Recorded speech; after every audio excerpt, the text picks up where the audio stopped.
Bonjour, bonsoir. Le cours débutera dans quelques minutes en attendant les participants qui vont venir, hein, parce que je viens de leur envoyer tout ça. Et on a déjà Sly qui vient d'arriver. Donc, tout ça, c'est vraiment...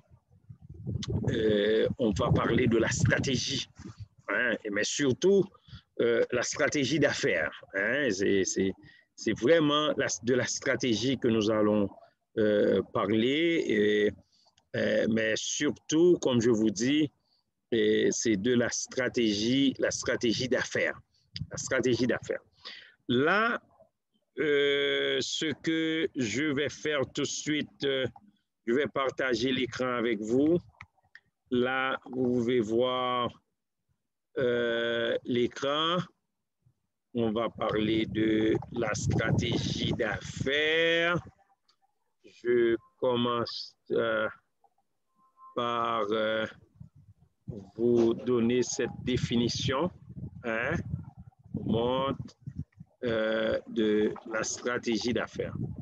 Mais avant de parler de la stratégie d'affaires, je vais vous parler de la stratégie tout court. Je me souviens que je vous avais parlé, je vous avais dit qu'il n'y a pas vraiment de définition de ce que nous appelons stratégie. La stratégie est un éléphant blanc. C'est vraiment un éléphant blanc. Pourquoi on dit un éléphant blanc? C'est un mythe. Il n'existe pas vraiment d'éléphant blanc. Mais c'est pour vous dire que il n'y a pas de définition unanime du terme stratégie. Hein? Et la plupart des théoriciens s'entendent pour regarder le contexte et le résultat qu'on veut atteindre. C'est pour cette raison qu'on a cette définition-là. Pour la stratégie, on dit atteindre un objectif en présence d'obstacles. Hein? On est en face d'un obstacle, qu'est-ce qu'on fait pour atteindre l'objectif? On peut utiliser plusieurs choses. On peut utiliser la ruse, on peut utiliser plusieurs techniques. Là, on peut dire également, c'est de procurer à l'entreprise les forces dont elle a besoin pour surmonter les obstacles, pour surmonter un obstacle. OK? Donc là, on ne veut pas, c'est une définition, c'est tout ce qu'on fait, hein, pour pouvoir surmonter l'obstacle ou surmonter des obstacles. La stratégie d'affaires, ça va être quoi? Le mécanisme global, hein, c'est pas spécifique, qu'on va utiliser pour avoir un avantage sur les autres. En d'autres termes, pour avoir un avantage concurrentiel, OK? Pour avoir une supériorité dans le secteur. Par exemple, avoir une meilleure conception de produits, une fabrication ou une exploitation efficace, un marque visible comme Nike, comme Adidas, comme Pepsi, comme Coca-Cola. Hein? Et en Haïti, il y a des entreprises qui ont des marques vraiment, je ne veux pas faire, ils ne m'ont pas payé pour faire cette publicité, mais par exemple, comme Maribélia. Je ne les connais pas, je ne connais pas ces gens-là, mais c'est une marque qui est vraiment visible. Lorsqu'on achète un gâteau de Maribélia, les gens aiment ça. Est-ce que vous comprenez? Je donne ça un exemple. OK? Je ne veux pas aller dans les autres secteurs, mais on peut voir ça. Et là, dans une stratégie, on doit indiquer comment déployer ces ressources pour acquérir cet avantage sur les autres. Voici les caractéristiques principales de la stratégie d'affaires. Monsieur, j'ai une question. Vas-y. Monsieur, est-ce qu'on ne peut pas élaborer une stratégie bien avant d'avoir des obstacles comme... Oui. Et de façon informelle, on vous souvenez qu'on a Oui. vu stratégie de façon formelle, de façon informelle, etc. Oui. Mais là, D'accord. lorsqu'on parle de stratégie d'affaires, vous C'est devez stratégie en termes savoir, de tactique. c'est ça. Vous devez D'accord, merci. savoir qu'elle est conçue pour une seule activité commerciale. OK? D'accord, merci. Et si on a plusieurs activités, on doit avoir plusieurs stratégies. D'accord, merci beaucoup, monsieur. Excusez-moi, chers amis. Ensuite, le principal objectif est de faire face aux menaces. Vous savez, dans un marché, il y a des opportunités, il y a des menaces. Mais les menaces sont exercées par la concurrence.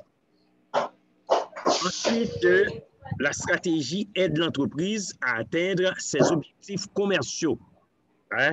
Et cette stratégie-là va permettre à l'entreprise d'acquérir, s'il vous plaît, un avantage concurrentiel et de conserver cet avantage. Des fois, on peut avoir un avantage et on ne peut pas le conserver parce que les autres peuvent faire ce que nous faisons. Donc, si vous voulez garder votre avantage, c'est d'aller dans l'innovation. Par exemple, vous savez, pour être productive, une entreprise peut facilement réduire les coûts de fonctionnement, réduire les prix, etc. Mais tout le monde peut faire ça. Si vous voulez faire quelque chose qui va vous différencier, c'est vraiment soit soit utiliser beaucoup d'argent dans le marketing ou venir avec quelque chose que les autres ne peuvent pas faire, c'est-à-dire l'innovation ou une combinaison des deux.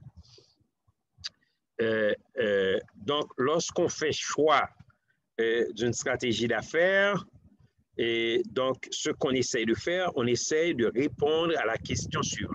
Comment l'entreprise fera-t-elle face à la concurrence? Dans son secteur, bien sûr, parce que lorsqu'on est dans un secteur, il y a la concurrence, on fait tout de suite concurrence avec les autres qui sont dans le secteur. En général, c'est un choix qui est influencé par les croyances, par les valeurs et par les expériences passées des dirigeants de l'entreprise, en matière de concurrence. C'est pour cette raison des fois, lorsqu'on embauche un PDG, on essaie d'avoir quelqu'un qui a déjà vraiment des expériences passées. Je vous donne un exemple. Walmart, qui est le numéro 1 mondial, Walmart a opté pour une stratégie de domination par les coûts. Donc, c'est un choix qui a été influencé par son fondateur qui s'appelle Sam Walton. Ce monsieur-là croyait que les produits de qualité acceptable offerts à bas prix peuvent garantir le succès d'un commerce de détail. C'est exactement ce que Walmart a fait, et Walmart actuellement est fréquenté par les millionnaires, par la classe moyenne et par la classe pauvre. Tout le monde achète chez Walmart. Et c'est le numéro 1 détaillant mondial. OK? Donc, maintenant, je vais vous présenter quelques stratégies d'affaires qui a été proposées par Michael Porter. En passant, Michael Porter est professeur à l'université Harvard. Il est encore là. Bon, je ne sais pas s'il y a eu des changements, mais récemment, il est là. Ce monsieur-là est là. Et il vit encore et il enseigne à l'université Harvard aux États-Unis, au plus précisément à Massachusetts, à Boston. OK? Donc, Michael Porter propose des stratégies d'affaires. Et ces stratégies découlent des différentes façons dont on peut configurer les activités de la chaîne de valeur. OK? Et selon Michael Porter, l'essence même de la stratégie, c'est de pouvoir avoir un avantage sur les autres, un avantage concurrentiel. Donc, les stratégies génériques de Michael Porter s'inscrivent, excusez-moi, dans deux philosophies. D'abord, il faut essayer de faire ce que les autres, on peut faire ce que les autres font, mais on les fait différemment. Okay?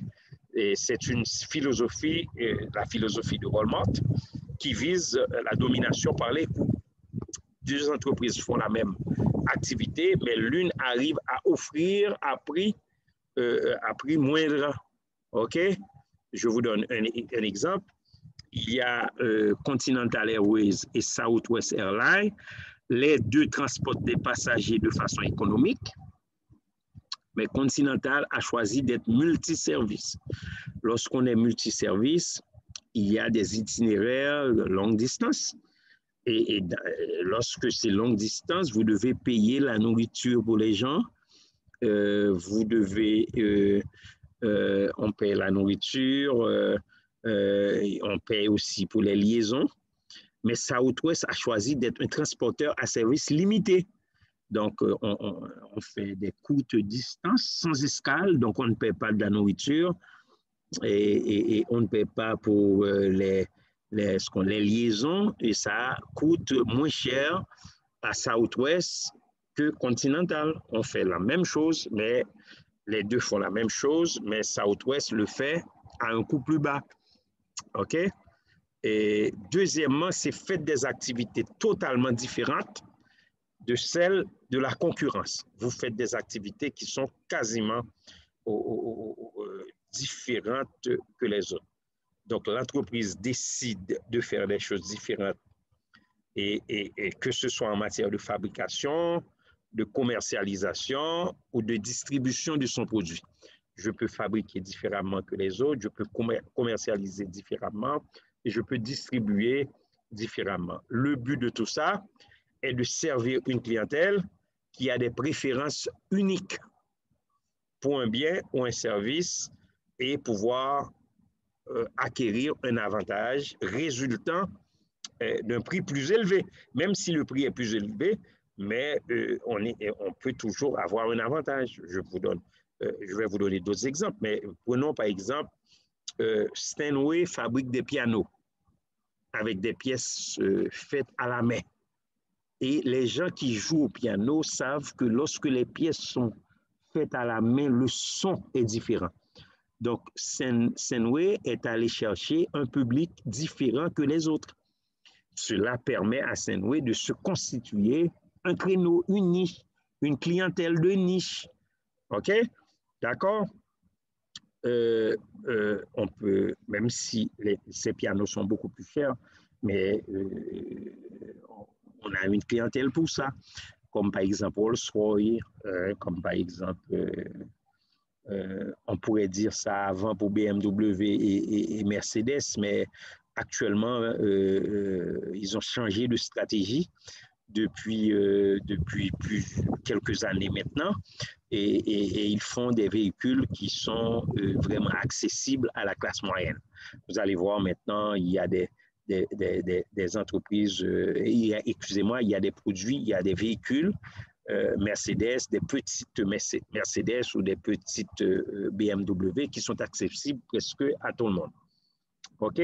En se fondant sur ces deux grands axes stratégiques, c'est-à-dire faire la même chose que les autres, mais la fait, c'est-à-dire cette même chose-là différemment, ou on fait complètement des choses qui sont différentes que les autres pour aller chercher une niche.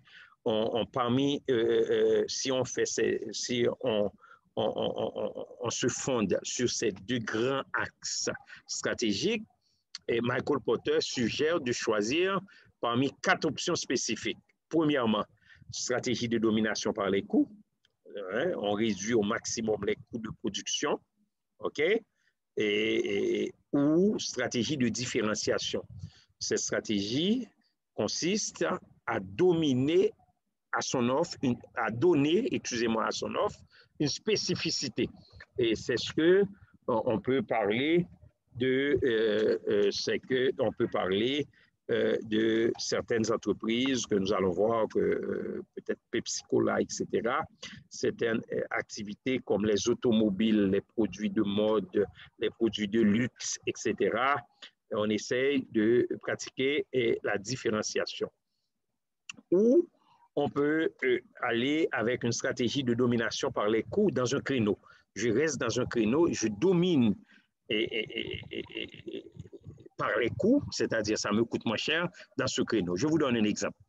Vous pouvez voir, il y a une personne qui vend dans les rues, qui vend un produit seulement dans les rues, mais ça ne lui coûte pas grand-chose parce qu'il n'y a pas de magasin, mais aussi c'est seulement un produit. Cette personne-là peut arriver à vendre beaucoup plus de produits, beaucoup plus d'articles qu'un market, par exemple. Dans ce produit-là, le market va vendre de façon globale beaucoup plus d'argent, mais dans ce produit-là, c'est une domination par les coûts dans ce créneau. Ensuite, la stratégie de différenciation dans un créneau. On peut dominer, on peut être différent, mais dans un créneau, à se concentrer sur une gamme de produits ou un segment étroit et à se démarquer de la concurrence. OK? Selon Michael Porter, une entreprise qui veut réaliser tout ça doit choisir une de ces stratégies dans son industrie et la poursuivre rapidement, OK? Pour avoir une position distinctive. La stratégie de concentration, je me concentre sur quelque chose. Je me concentre, par exemple, je commercialise le produit exclusivement en Haïti, ou exclusivement pour un groupe d'acheteurs. Par exemple, pour les blancs, pour les noirs, OK, ou une gamme étroite de produits, par exemple, commercialiser exclusivement les meubles de jardin, par exemple. Là, c'est une stratégie de concentration. Je me concentre sur ce segment. Et là, je peux me concentrer soit sur un groupe, soit sur une gamme, soit sur un segment d'activité. On appelle cette stratégie la stratégie de concentration. OK?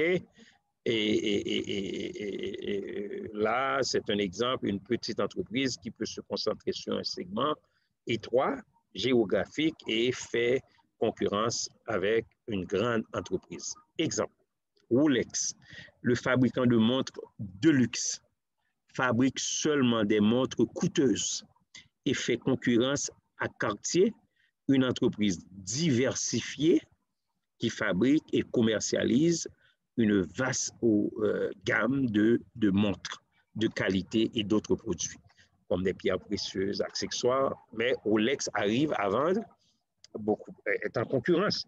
Mais Rolex n'est pas en concurrence, par exemple, avec d'autres marques comme Timex, les petites, mais Rolex est en concurrence avec Cartier. Cartier vend aussi des choses, des produits de luxe. D'accord? Donc, il faut comparer les mangues avec les mangues, OK? En termes d'industrie, OK?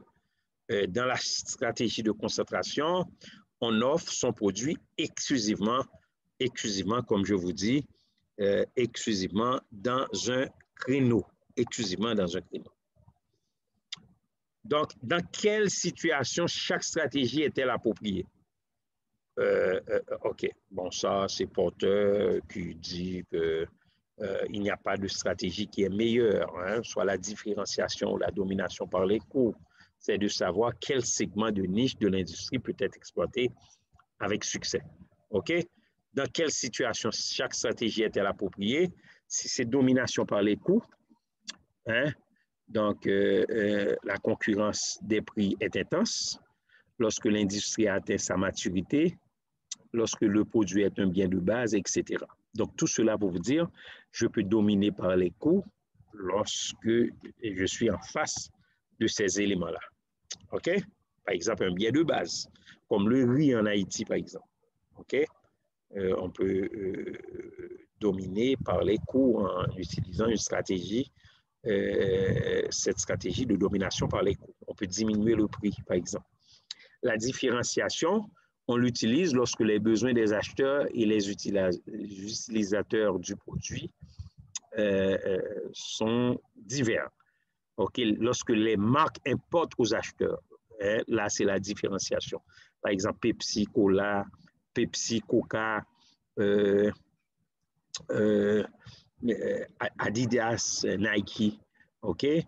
Lorsqu'il y a des changements rapides dans la technologie, on utilise aussi la différenciation.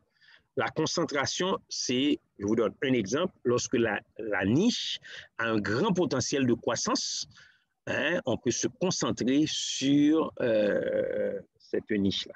Okay? Lorsque vous voyez qu'il n'y a pas beaucoup de concurrents, par exemple, okay? Ou lorsque c'est un modèle, lorsque c'est un créneau qui va coûter beaucoup d'argent aux gens, il y a des barrières à l'entrée et on peut utiliser tout ça. D'accord? Ça me dit que ma batterie est en train de mourir. Mais pas de problème. Maintenant, je vous présente seulement des stratégies, parce que j'augmente un petit peu, mais c'est des voies de développement, des stratégies qu'on utilise comme des voies de développement. OK? Spécialisation, c'est se concentrer sur un seul produit ou une seule activité et de faire concurrence avec les produits sur des marchés qui font partie de ce secteur. Exemple, Coca-Cola, boissons gazeuses, McDonald's, restaurant rapide, Starbucks, détaillant de boissons gazeuses ou une banque qui se concentre sur ce domaine d'activité stratégique ou d'ordinateur Dell.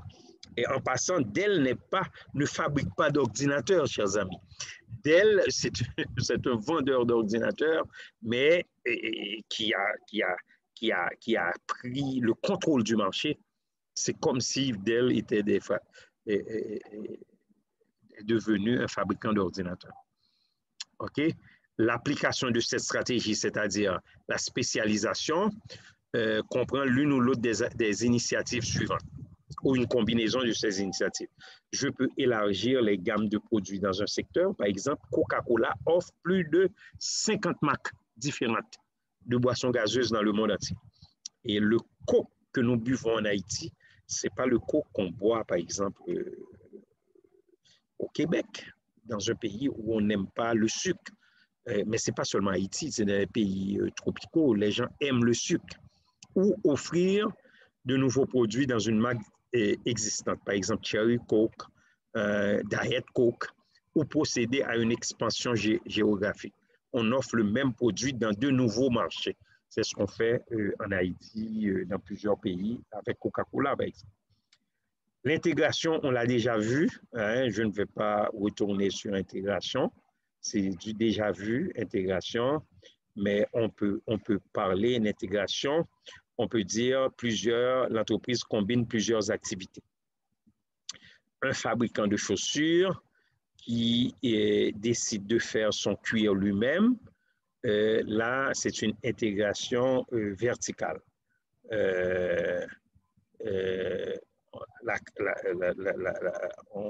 Alors, on peut faire l'intégration horizontale. Par exemple, lorsqu'on fait l'acquisition d'un concurrent direct.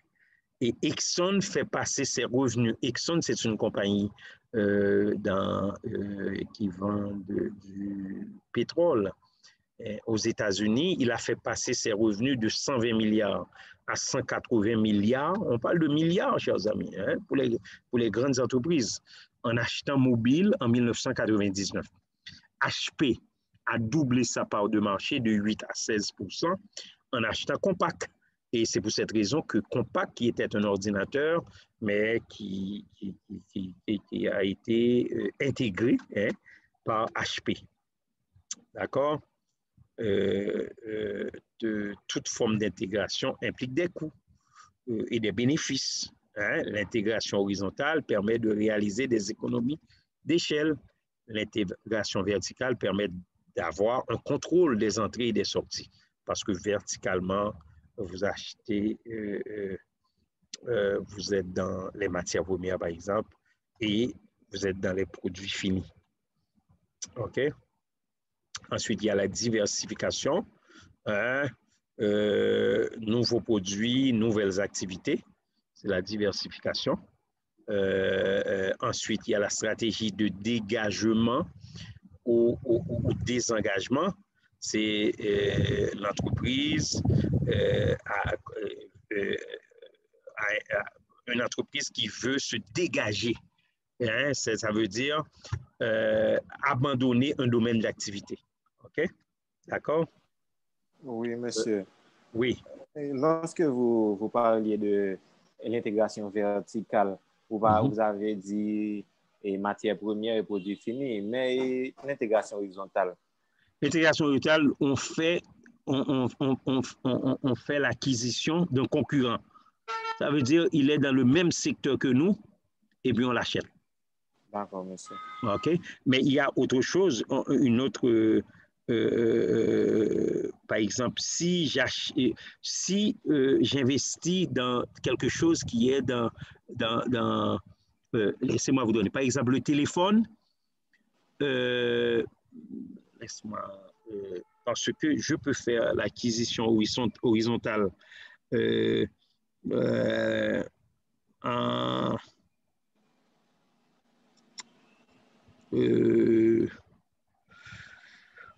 je vends les voitures et puis j'investis dans les motos. C'est une intégration horizontale aussi.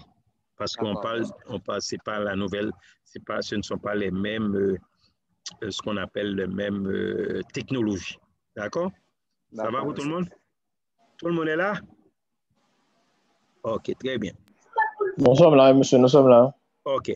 Maintenant, regardons cette stratégie d'internationalisation. La stratégie d'internationalisation, c'est une entreprise qui veut aller sur le marché international. Mais c'est conseillé, si avant d'aller sur l'international, c'est mieux de faire ses preuves sur son marché avant. Mais si vous regardez les grandes entreprises, en Haïti, nous n'en avons pas beaucoup, ce qui est vraiment quelque chose de très malheureux parce que les investisseurs cherchent des occasions d'affaires, mais avec tout ce qui se passe et au niveau de stabilité, mais on a quand même Marriott, on a quand même Domino's Pizza, ce sont ces entreprises-là. Mais on déconseille à une entreprise d'aller sur l'international si on n'a pas encore fait ses preuves dans son marché, le marché local. OK? Ensuite, il y a l'analyse de portefeuille. Hein? On évalue le potentiel de réussite de chaque gamme de biens ou de services. OK? C'est ce que nous appelons chaque domaine d'activité stratégique. Donc, ce qu'on fait, on essaie de déterminer si le portefeuille d'activité qui existe devrait être maintenu ou si on doit apporter un changement, quelle activité retirer du portefeuille et quelle activité y ajouter. Hein, on regarde tout ça. Comment faire la répartition des ressources disponibles entre les activités retenues pour atteindre le rendement global maximal. Donc, pour analyser le portefeuille, habituellement, les organisations utilisent deux modèles de portefeuille, soit le BCG, qui est le Boston Consulting Group. C'est un groupe qui a pris naissance à Boston, en Massachusetts. Ensuite, il y a le groupe GE, c'est General Electric Business Screen, qui a été proposé par McKinsey. Okay? McKinsey, c'est une firme de consultation qui est encore à Boston, okay? Aux États-Unis. Donc, le modèle BCG, qui a été proposé en 1970, qui fait encore école. Hein? C'est un modèle qui comprend deux approches. Il y a une première approche en termes d'expérience, c'est-à-dire ce qu'on a l'habitude de faire, hein, l'expérience acquise au fil des temps. Une entreprise, c'est pour cette raison qu'on dit aux entreprises, s'en tenir à ce que l'on sait faire. Hein, ça veut dire on a appris des expériences et là, c'est important pour vous, ça va vous permettre d'avancer. Ou on peut le faire en termes de portefeuille d'activité.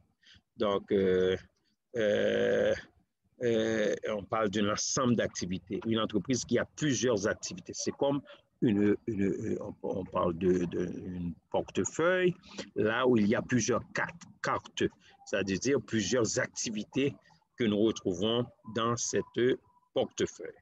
Le modèle BCG, on a des données pour chaque domaine.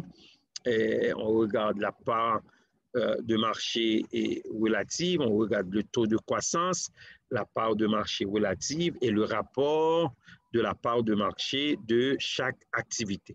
Voici le modèle. Taux de croissance sur part de marché. Lorsqu'on a star, c'est parce que le taux de croissance est fort et la part de marché est fort. C'est une étoile. Mais on peut avoir des vaches à lait. Vaches à lait, ça veut dire que le taux de croissance du marché est faible et la part de marché est forte. Là, on parle des vaches à lait. Maintenant, lorsqu'on a un dilemme, lorsqu'on a un taux de croissance un taux est fort et une part de marché qui est forte, on a un dilemme, on ne sait pas est-ce qu'on doit garder, est-ce qu'on doit l'enlever. Mais lorsqu'on a, excusez-moi, un taux de croissance qui est faible et un part de marché faible, c'est un point mort. Et habituellement, on essaye d'enlever cette activité. Ensuite, il y a la matrice de McKinsey qui ressemble un petit peu à l'autre. Là, ce qu'on fait, c'est pratiquement la même chose. La matrice de McKinsey, on regarde l'attrait du marché par rapport à l'atout de l'entreprise. Et je vous donne un seul exemple, si l'attrait du marché est fort, l'atout de l'entreprise est fort, là, c'est le développement. Hein? Si l'attrait du marché est moyen, l'atout de l'entreprise est fort, c'est un développement, mais sélectif. Si l'attrait du marché est faible, l'atout de l'entreprise est fort, on parle de sélectivité. C'est pratiquement vraiment la même chose. OK? Ça se fait en 6 étapes. Indiquer les facteurs de chaque dimension, déterminer le poids de chaque facteur, mettre une note à ce qu'on appelle à chaque domaine d'activité stratégique. Ensuite, multiplier les poids et les points pour chaque domaine d'activité stratégique. Ensuite, l'étape 5, on regarde le graphique. Et l'étape 6, on fait une révision et une analyse de sensibilité. OK? OK. Maintenant, pour croître, une entreprise peut adopter 2 stratégies. Une croissance interne, c'est ce qu'on appelle une croissance growth, internal growth, création de nouvelles capacités de production, j'utilise mes ressources internes, et la croissance externe.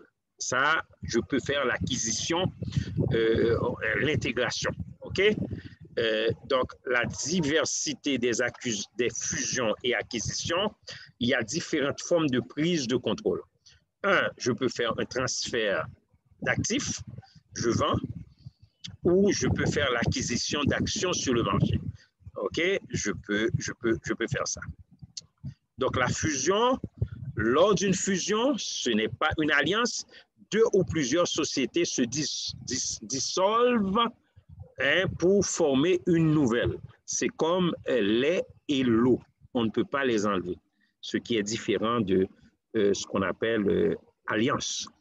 Donc, la fusion par absorption, une société B reçoit les actifs et les dettes d'une société A. Ensuite, il y a la scission. La scission, elle entraîne la disparition d'une société par la transmission de son patrimoine à des sociétés nouvelles ou préexistantes. Ensuite, il y a la cession partielle. Une société A apporte une partie de ses actifs à une société B. La société A poursuit son existence.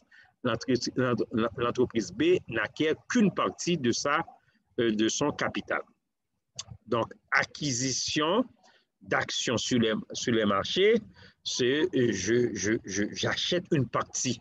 Donc, l'acquisition d'une firme B par une firme A prend la forme de cette participation, d'une prise de participation financière de la firme A dans la firme B. J'achète une partie. OK? Ensuite, il y a les logiques, ce qu'on appelle les logiques économiques. Fusion horizontale, fusion verticale, que je vous demande de lire, chers amis.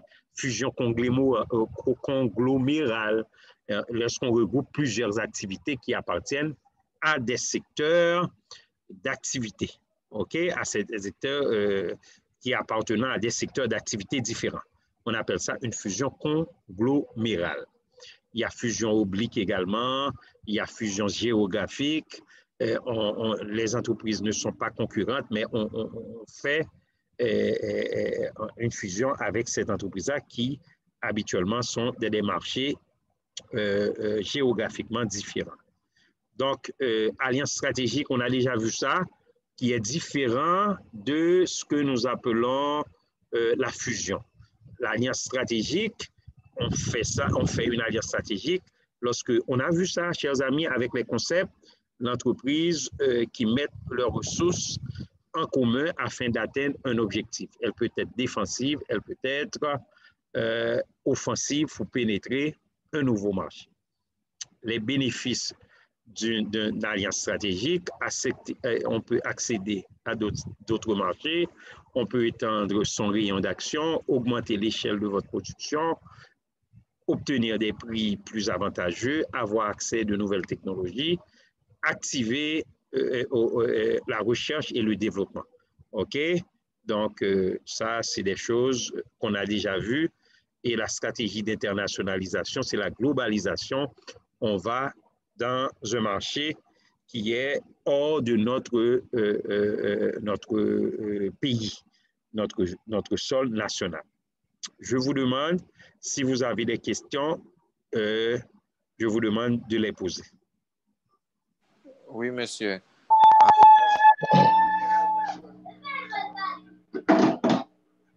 Oui, vas-y. Je suis là. Vas-y. Vas-y, il ne vous reste que 2 minutes. Oui, j'allais vous dire. Oui, monsieur, j'allais vous dire, entre alliance et fusion, lequel correspond mieux à une entreprise dans l'atteinte des objectifs? Ça dépend de la stratégie de l'entreprise. Par exemple, si tu fais une alliance, tu peux sortir de l'alliance n'importe quand. Mais si tu fais une fusion, tu ne peux pas sortir. Et d'autres choses aussi, tu dois épouser la culture de l'entreprise. Et vous vous souvenez que je vous avais déjà dit, oui. Lorsqu'on essaye de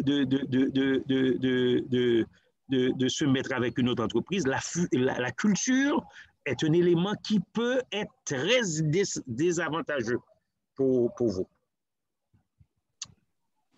Est-ce qu'il y a d'autres questions? Monsieur. Oui. Dans la première partie du cours, vous avez parlé du modèle de la corbeille. Oui. Et vous n'avez pas expliqué avec minutie. Du coup, je me demande... Eh bien, regarde. Je vais, et pour ceux qui veulent, je vais être... Vous pouvez, c'est exactement le même code pour les questions. Le même code. Vous pouvez utiliser le même code.